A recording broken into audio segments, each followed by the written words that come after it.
आयतन बराबर क्या होता है? शंकु का आयतन बराबर 1/3 पाई आर स्क्वायर एच होता है। तो पहले शंकु का आयतन क्या हो जाएगा? पहले शंकु का आयतन क्या हो जाएगा? 1/3 पाई R1 का स्क्वायर H1। दूसरे शंकु का आयतन 1/3 पाई R2 का स्क्वायर H2। बोला क्या गया है कि दोनों शंकु एक ही आधार पर हैं। दोनों शंकु एक ही आधार पर हैं, एक ही आधार पर हैं यानी बेस पर हैं। अब एक ही आधार पर हैं, इसलिए क्या हो जाएगा? R1 बराबर R2। अब इसलिए देखो अनुपात कितना दिया है? अनुपात दिया है तो दोनों का अनुपात आयतन का निकालेंगे। 1/3 पाई R1 का स्क्वायर H अनुपाते 1/3 पाई R2 का स्क्वायर H2 बराबर कितना दिया है?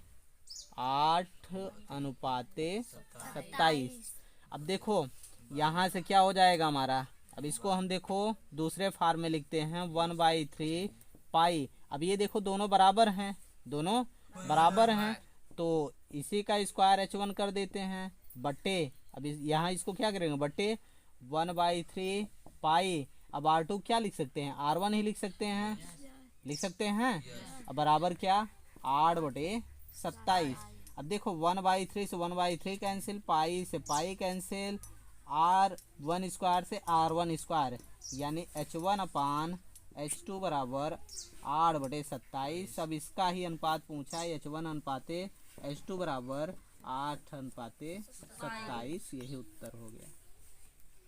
घन का आयतन बराबर सूत्र क्या होता है? घन का आयतन बराबर होता है A क्यूब। तो A क्यूब बराबर कितना दिया है? 125। A बराबर क्या आ जाएगा? A क्यूब बराबर 5 × 25 = 125। A बराबर आ गया कितना? 5। अब घन का संपूर्ण पृष्ठीय क्षेत्रफल, इसका सूत्र क्या होता है? घन का संपूर्ण पृष्ठीय क्षेत्रफल, इसको TS से बोलते हैं, टोटल सरफेस एरिया। ठीक, तो क्या होता है? 6A square. तो अब 6A स्क्वायर यानी 6 × 5 का स्क्वायर, ये 6 × 5 × 5 6 × 35 3 × 5 15। ठीक, 150 से इस बार हो जाएगा। अब इसमें करना क्या है? 18 सेंटीमीटर लंबाई है और 12 सेंटीमीटर चौड़ाई का एक आयत है। ठीक, अब इसमें जो है 3 सेंटीमीटर का, कितने सेंटीमीटर का? 3 सेंटीमीटर का एक वृत्त है। कितने सेंटीमीटर का? 3 सेंटीमीटर का एक वृत्त है। क्या है?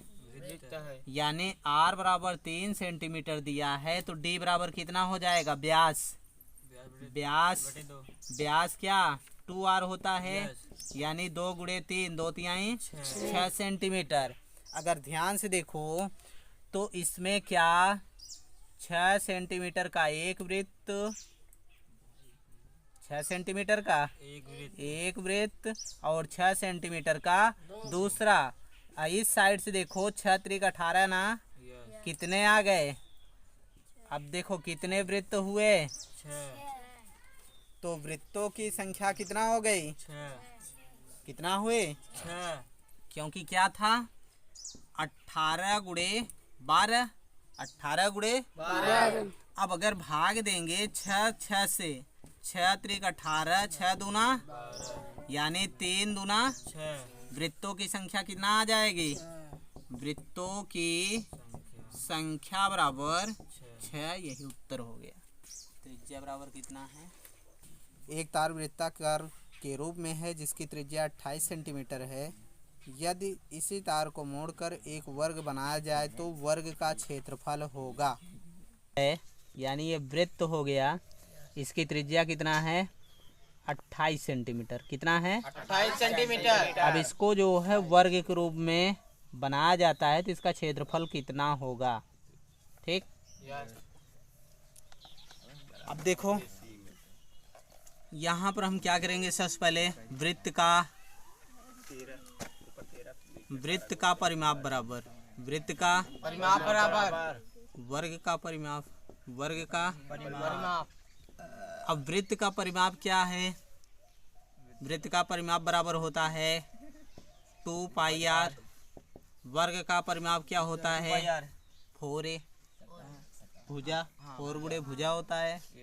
अब यहाँ भी देखो 2 गुणे पाई का मान 22/7 गुणे आर का मान कितना है? 28 और ये 4a हो गया। 7 एकम 7 चौ। अब 22 दूना 44 गुणे 4 बराबर कितना आ जाएगा? और ये जो 4 है यहाँ बटे आ गया बराबर ए हो गया, यानी 44 आ गया। ए बराबर कितना आ गया? अब वर्ग का क्षेत्रफल बराबर वर्ग का ए स्क्वायर या भुजा स्क्वायर। अब यहाँ क्या 44 का स्क्वायर करेंगे, यानी 44 गुणे 44 4 चौ 16 1 17 होगा। 6 7 6 13 6 7 6 13 7 1 8 1 9 कितना आ गया? 1936 सेमी स्क्वायर। ठीक।